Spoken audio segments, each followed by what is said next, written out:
Hey everyone, it's Jennifer with Rooted in the Rock, and I've got something dropping from the education branch right now. It's a little longer than usual, it's kind of long, but stick with it. There's some really good stuff in there.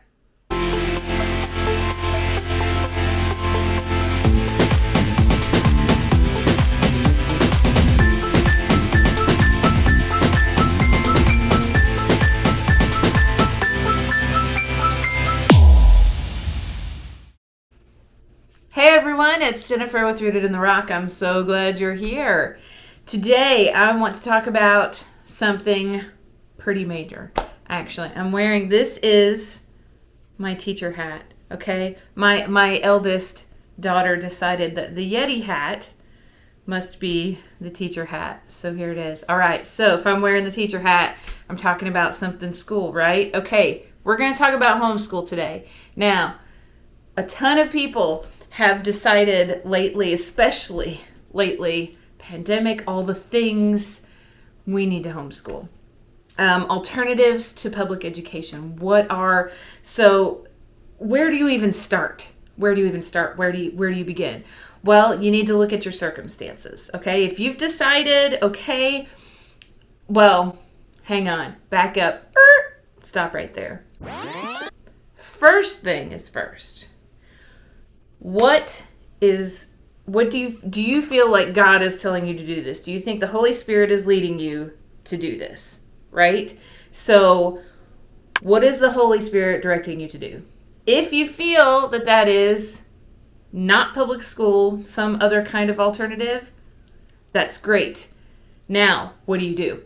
So, a lot of people get to that point, okay? A lot of people get to that point and they're like, where do I start? What do I do? I'm not a teacher. What do I do? And listen, you are not alone. That's pretty much everyone, because I am a master's certified teacher, and even the thought of homeschooling by myself was terrifying. And I theoretically knew what I was doing, right? So don't worry. Everybody feels that way. Oh my gosh, what do we do? Where do we start? So, where does one begin? Look at your circumstances, okay? How many days a week are you available? How much teaching do you feel you can do? A lot of people, it's one subject or another. Some people are good in everything except math. You know, everybody has a subject that they're not so great in, okay? For us, like my oldest daughter, spelling has always been hard for some reason. It's, everybody's brain is wired differently, right? Hers is spelling. She's fantastic at reading and grammar and all the grammar things. But spelling, for some reason, it's just her subject. Everybody has that. Some people hate math or just, don't feel like they're good in math. Some people it's science. Some people it's reading. Some people it's writing. Think about you and the things that you feel like you can help on. A lot of parents are like, well, I'm fine until they get to a certain age, like middle school, high school, that's it for me.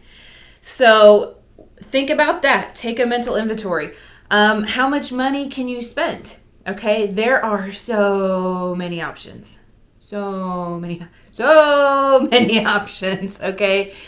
There's a lot, and you can spend as little money as possible, which is a lot of people have to do, or if you've got more money, then there are more options. So take stock of that. What kind of space do you have at home? Do you have a place that you could do homeschooling? Now, that one,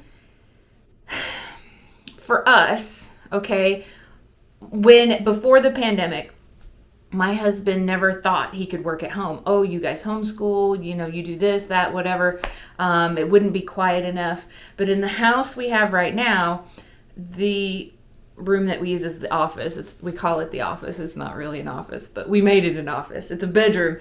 The other bedroom, the extra bedroom upstairs, is the office. And he goes up there, he closes the door, and we homeschool downstairs on the main floor. And it works. We're not too loud. Now, some kids are super, that's another thing you have to look at, like, if daddy's working at home or if mommy's working, if somebody in the family is working at home, are we going to be able to do this? Like, are your kids bounce around and loud than if somebody's working at home? it might be different. So look at, do we have space?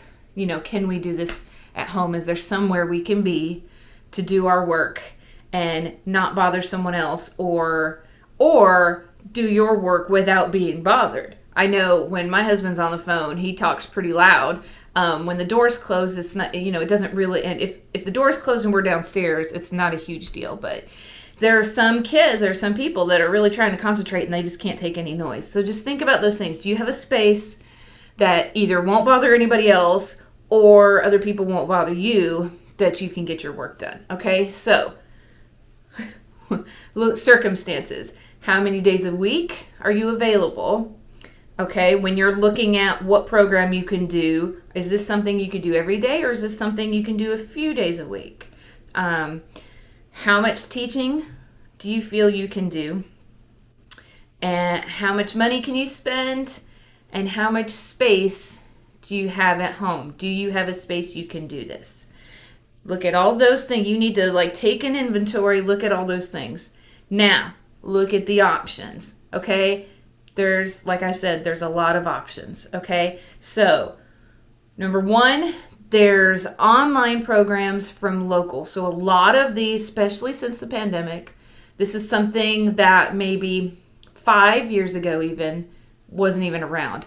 But a lot of the local public schools now have an online at-home schooling option, where it is still the public school, but you access everything online.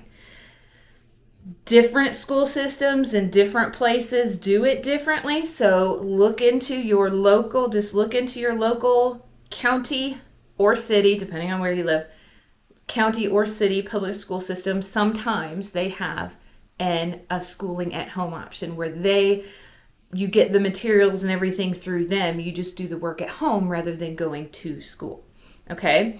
Another option is other online homeschool programs. So there are other programs where you don't go to a school, you don't plan the curriculum, they do all the things for you, but it is online and at home, where they do the things, you just pay for the service and you do it at home.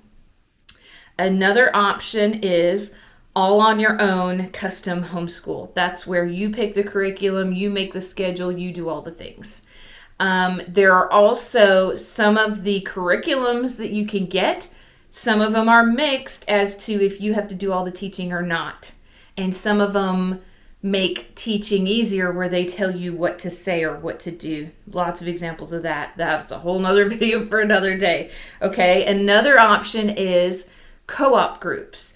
So there are a whole lot of co-op homeschool groups where technically everybody's homeschooling, but you get together. A lot of them do once a week, some of them more, but I think most of them are typically once a week, where they get together and do extra little classes. A lot of times the parents have to be involved in some way. You have to teach one class. Instead of teaching all of them, you teach one class, or help with a class where somebody else is teaching, something like that. A lot of times it's a co-op, so everybody helps. And those are really great too, depending on your situation. And then there's two more. I told you there's a lot of options. Hybrid schools. Now this is where I taught the last 5 years, was a hybrid school. We call it a hybrid school. Technically, the parents are homeschooling. You have to register with the state as homeschooling. However, the school, the hybrid program, you go to school a certain number of days a week. The teachers there do the teaching of the main parts of the lessons, and they plan all the lessons and all the curriculum, and you just pay your book fee, and they arrange all of that. You go to the school certain days a week, they teach, and then the homeschool days, you're basically just doing homework. You do some teaching, but you're not having to do the hard parts. And that is a really, really great middle ground option for a lot of people. It has been fantastic. A lot of people are reaching out for that right now. So there's actually, there used to be very few of those, but there's a whole lot more of those now than there used to be. And then there's also private schools, which is usually the first, actually, I said it last, but it's usually the first thing that people think when they think alternative to public school. They're thinking private school, like I'm going to a Christian school or this school or that school, and they're very expensive. So that's one of those, how much money can you spend and how much do you want to do? So those people who have more on the money side, now private schools range, like you can find them now that are a little cheaper, but depending on how big the school is, how long it's been there, the prices vary. Now a lot of them looked up a lot of them around here, and a lot of them are like $15,000 a year per student. And the price goes up. Like a lot of them are more than that, depending on which ones. Some of the real, I don't want to say fancy. Fancy is not the word. But one of the more traditional, like Catholic private schools, which are usually really good, they're also really expensive. So I can't remember the name of that one, but there's one a couple cities over here that is, it's not famous, but it's like, it's well known, I guess. And it's really expensive. So yeah, sometimes even if you technically could afford it, it would really hurt, and it would, affect your family's ability to do other things, which might not be healthy for your family. Even if you technically could afford it, sometimes just because you can doesn't mean you should. But again, like I said, always go back to, what do we feel the Holy Spirit leading us to do? Because that's the most important thing. And as long as you, have that faith and do what you feel like God is telling you to do, it'll be okay. And you know what? If you take that chance and you go do it and it doesn't work out, it's not that big a deal. Just go back or try something else. It'll be okay. It'll be okay. So, recap that one now. The options. You've got online programs from your local. You've got other online homeschool programs that are available. You could do all on your own, custom homeschool. We're going to do our own thing. You could do co-op programs or co-op groups, hybrid schools, and private schools. Tons of options, so that a lot of people get that anxiety. What do I do? There's all these things and I don't know what to do. So there's all those, and like I said, go back to that list of your little inventory that you took. First, you take your inventory. Then you have, these are all the options. Okay, now look at your children. This is kind of, I guess you could group this with the inventory really, but look at your children. What is their learning style? Okay, now most teachers who have had developmental classes, and a lot of it's become more of a popular thing now. People know, teachers talk about differentiating instruction. That's the big word, differentiating instruction, okay? That's basically, so in layman's terms, this is my job as a teacher. I take everything and put it in very simple terms. So in layman's terms, okay, differentiating instruction, that's basically changing how you teach things in order to match up with how that student learns best, okay? Like I said, our brains are all different, wired differently. We do things differently, we like different things, and we learn that way too. Not everybody learns the best the same way. And that's going back to another reason why a lot of people are looking for alternatives to public education, because not everybody does well in a public school environment. There's not that there's necessarily anything wrong with that particular public school. Public schools vary. You can find some that are really great. You can find some that are really not doing so well. Just like with private schools. You could pay a ton of money and go to a private school and it'd be just as bad as a public school. It just depends. You have to find that place that fits you best. So, learning styles. What is your children's? What's your children? What is your child's learning style? Your student's learning style, okay? So you might have a student that learns better audioly.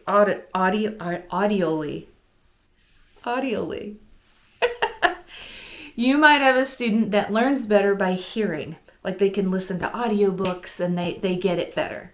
You might have a student that does better visually. They like to see pictures. They like to see diagrams. You might have a student, of course, everybody likes the kinesthetic learner. kinesthetic learners like to touch and feel. And so when they do experiments and building things, they learn better. Some of those might be students that would be better with fidget things. They learn better if they have a fidget thing in their hand. They remember better when they're touching something. So think about your student. I'm going to say student because there are families. Families are all kinds nowadays. And you've got aunts and uncles taking care of kids. You've got grandparents taking care of grandchildren, raising their grandchildren. You've got friends. Who knows what the situation is? So I'm just going to say student. Your student, what is their learning style?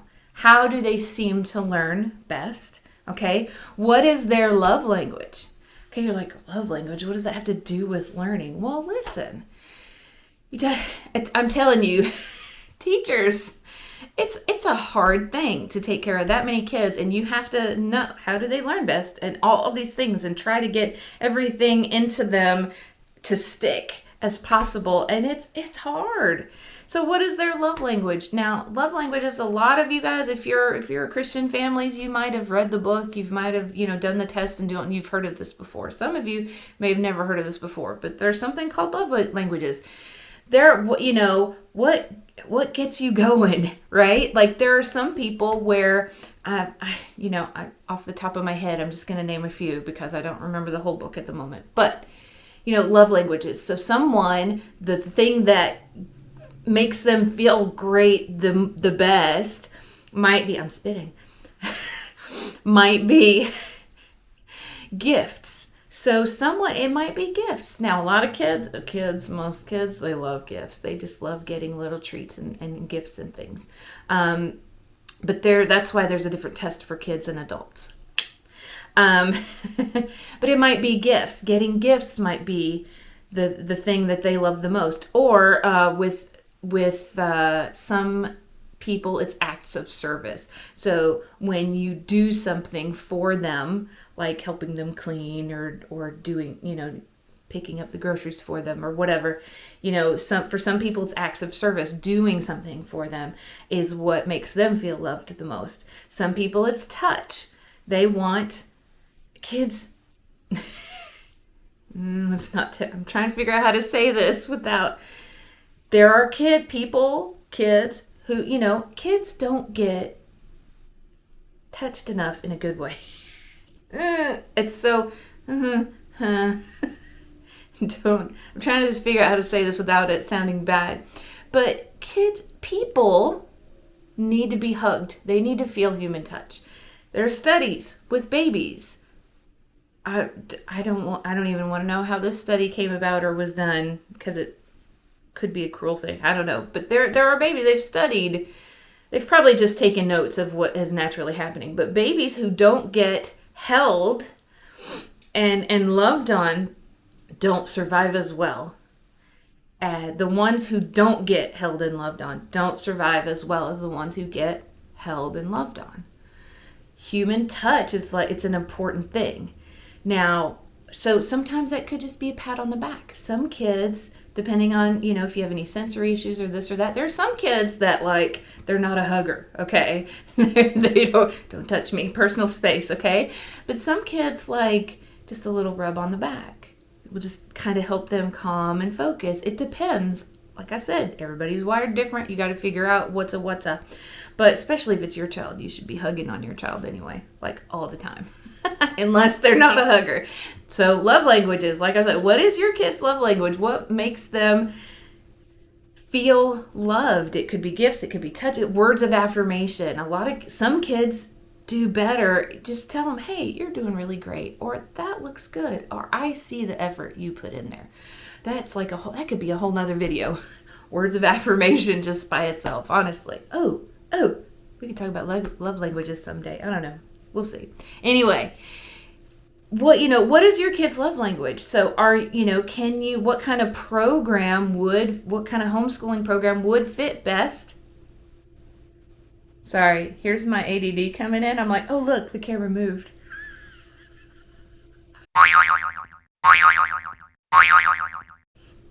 Okay.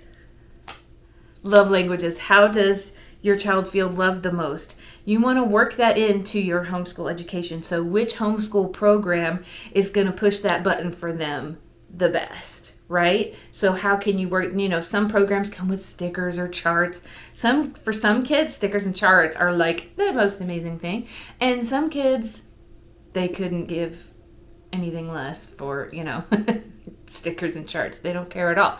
So it depends. So what is their love language? And what are their gifts? What are their gifts? If you have a kid that is like super awesome, they love math and they're super awesome in math, you're going to want something that helps to advance their math more. If you have a kid that is super huge into reading, their gift is reading and remembering, then that'll be a whole different set of curriculum. You know what I'm saying? What are their gifts? What are their, you might want to focus on. There are some public schools now, like these science and math schools, that are like specialty heavy on the science and math. But what about arts?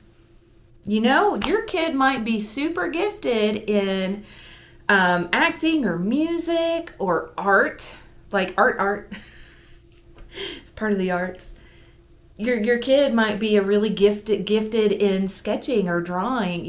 Make sure you pick a curriculum that's going to work with, those three things. What is their learning style? What's their love language, which a lot of people don't think of when it comes to curriculum, and what are their gifts? Really, love language is something you could work around most curriculums, but there are some curriculums that have, like I said, things like stickers and charts or goals or whatever that might lean more towards a certain love language or another. So, huge nutshell. This is really long, but huge nutshell here. Where do you get? We need to homeschool. We feel like we are supposed to be homeschooling. So, where do you begin? Here it is all wrapped up. So, first and most importantly, do you feel this is what you are supposed to do? Is the Holy Spirit telling you? People have different reasons. There might be an issue with behavior. There might be an issue with other people bullying. There might be an issue with you just don't like how things are run at your public school. Or it might be an issue with, there might be negative issues where you're having problems, or it might just be an issue of, look, my kid is like pretty gifted in this area and they need that room to be able to work ahead and stretch and develop that area. Or it could be something like with the arts. We want to go to a more arts-minded school, or we need more opportunities. My daughter this past year auditioned for a dance conservatory, which would have meant we would have to homeschool because they have dance classes during the day, like 3-4 days a week. So we would have had no option. We would have had to homeschool. So it could be something like that, or people who are actors, people who are in certain sports like gymnasts, things like that, people who have to be on. There are people who it might not be anything to do with your kid. It's just that your job is on the road and your family has to travel a lot, so you have to homeschool. You could be missionaries. I have a friend who growing up, her parents were missionaries in, was it the Philippines or somewhere over there? I don't know. But they had to homeschool because they weren't even in the country. They traveled too. There are all kinds of different circumstances. A lot of people have, homeschooling a lot of times has that negative image of, oh, they homeschool, so they're weird. They're sheltered and they're weird. And that's not always what it is. It's not like that. And especially now, there's so many more people doing some version of homeschooling now because of all the things. Back to the nutshell. Okay, so where do you begin? First and most importantly, is this what you feel like you need to do? Is God telling you to do this? Has the Holy Spirit directed you to maybe find an alternative to public education? Do you feel like this is the best thing? This is what your family needs to do? Okay, good. Now, where do you start? Look at your circumstances. How many days a week are you available? So do you need a program that's more at school and less at home? Do you need a program that's all at home? Do you need to do it all? Who knows? How many days a week are you available? How much teaching do you feel like you can do? How much money can what can you afford? I should say that. What can you afford? Okay? And what kind of space do you have? Do you have a space that could work? Okay? Now, look at your children. I'd say look at your children next. Okay? What is their learning style? How do they learn best? Okay? What is their love language? Is there a way that you can do all this and help them still feel loved? And what are their gifts? Is there a certain subject or area that you perhaps need to find a curriculum that develops that more? Or do you need to find a curriculum that allows you, if it's like an arts or a sports kind of thing, a curriculum that allows you to do what you need to do for that? Okay? And then look at your options. Okay? You've got online from local, other online homeschool programs, all on your own, custom, different curriculums for different things. Okay, there's co-op groups, which are great support, where it's just a little bit more than all on your own. You've got hybrid schools, where it's kind of like half and half. They do some of the hard things, you do the rest of it at home, and it's a cooperative effort. Okay, private schools, where they just go to a school that's not a public school, but they do everything there. Okay? Whole huge range. Look at those things, decide what's right for you. I will come back and do some more videos on breaking down some of those individual things. Some of the, private schools, this much, whatever. But when you talk about homeschool curriculum, whoosh, it's huge. Okay? It's huge. There is so much of it. And oh my gosh, okay, we need to do our own thing. We need to make a custom program, but what do I even use? Because there are a million options. Okay, so we'll come back and drill into some of these things individually, but that's where you begin. First, just take your inventory and try to figure out which option is best for you. Then you go to that option and figure out, okay, now I know we need to do a private school because we both work, we have the money for it. It's what, it needs to be something like that. Okay, now what are my options for that? Okay, so each of those individual things, co-op groups, private schools, all those things, then you have a whole nother list. It can be scary. It can be a lot. It can be overwhelming. Don't worry. We've all been there. Everybody who is a homeschooler has been there at one time or another. At some point, that decision was made and people had to figure out what to do. And every single one of us, maybe not. I'm sure there's some weirdos that it didn't bother, okay? But most of us were probably just as terrified as anybody else. Even those of us who are technically teachers. I taught at public school for 4 years, okay? Stayed home and had my children for seven years, I think, before I went back to teaching. And I went back to teaching at a hybrid school, which was like a half and half homeschool. It was a homeschool Christian school hybrid. Okay, I taught there for 5 years. Now I'm doing this, and I'm just as terrified as ever. But at each step of the way, there's always fears. Well, that's how the enemy gets at you too. But it is kind of scary, and it is, I don't know what to do, but it's okay. Everybody's been there, and we're all, I'm here to help you with what I can. I'm not an expert. I'm not perfect. I'm just one of you. I've just been around the block. So I'm here to help you with what I can. So don't worry. It's okay. Think of those things. Figure out which particular avenue you need to take, and then go from there. Just take it a step at a time. I used to, it's like, I know, cheesy. Okay, cheese warning. It's like eating an elephant. How do you eat an elephant? This is what I was so aggravated. I had a teacher, a professor. It was a college professor when I was working on my master's, and I was at the time when I started, I was still teaching at the public school. So I was like doing all this, and I'm pregnant and about to have my first child, and I'm trying to do all this master's work, and it was just like, and all these papers, and I didn't really have myself figured out, the whole ADD thing and how my brain works and all of that. And I didn't really have a lot of that worked out. I still don't. But I was kind of like writing papers and stuff is like one of the worst things for me to have to do. And so this professor, it's like eating an elephant. You just have to take one bite at a time. And I hated it. I hated it when she said that. I'm like, that's not helpful at all. But it's true.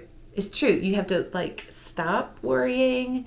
You hit that worry wall, right? Don't worry. It's a lot. It's like if you think about this monumental task it can be overwhelming, especially depending on how your brain is wired, okay? Like it can be overwhelming, but just one thing at a time. So first, take these beginning steps. Like, what are our circumstances? What can we do? What can we not do? What's our kid like? What is our student? I did kid again. So what does your student need? Okay, what does the student need? And then get to, okay, now which kind of option does it need to be? Just start with that. Don't worry about all the other things yet. Start with that, one step at a time. One thing at a time, okay? So once you find that one, okay, a co-op group I think will be best. And you know what? Sometimes you might pick something and do it for a year and be like, I didn't really like that. Let's try something else, okay? Sometimes you might have to try a thing or two before you really get settled into the one thing that's going to work best for you. That's okay. It's okay. It's not, it'll be okay. So find that thing that you think find the avenue that you think is going to be the one. This is our street. This is what we need to do. Now, then the next step, which is a whole nother video. So check that out. I will try to get to all of them and try to help you navigate that a little bit. And so here's the thing. It's time to sign off.